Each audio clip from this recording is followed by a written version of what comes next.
کیا خوبصورت انداز ہے میرے خالق کے سمجھانے کا. فرمایا یا ایھا الانسان، اے انسان، ما غرک بربک الکریم، اس کریم رب سے تجھے کس نے غافل کر دیا؟ الذی خلقک، جس نے تجھے تخلیق کیا، فسواک فعدلک، پھر اس نے تجھے پیراستہ کیا، تیرے اعضاء کے ساتھ عدل کیا. یہ نہیں ہے کہ ناک اتنی بڑی بنا دی، ایک ہاتھ لمبا ایک ہاتھ چھوٹا، آنکھ ایک پیشانی کے اوپر ایک رخسار کے اوپر نہیں. انسان کو دیکھیں کتنا پیارا انسان رب نے تخلیق کیا. یہ کس نے تخلیق کیا؟ اس خالق نے تخلیق کیا. الذی خلقک فسواک فعدلک فی ای صورت ما شاء رکبک، پھر جس صورت میں چاہا تجھے ڈھال دیا.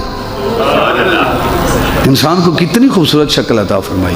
یہ ایک ہماری انگلی کے نشان ہے، فنگر پرنٹ ہیں. روئے زمین پر کروڑوں نہیں کھربوں اربوں انسان بستے ہیں، ایک انسان کے نشان دوسرے انسان سے ملتے جلتے.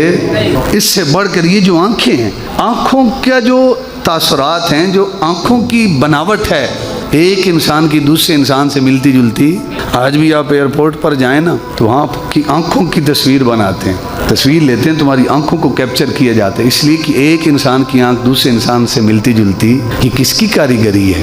سانس اندر گئی ہے، اگر باہر نہ آئے، ہم میں سے کوئی ہے جو 1 ارب روپے دے کے اس سانس کو باہر لے آئے؟ کوئی لے کے آ سکتا ہے؟ سانسیں دینے والا کون ہے؟ اللہ.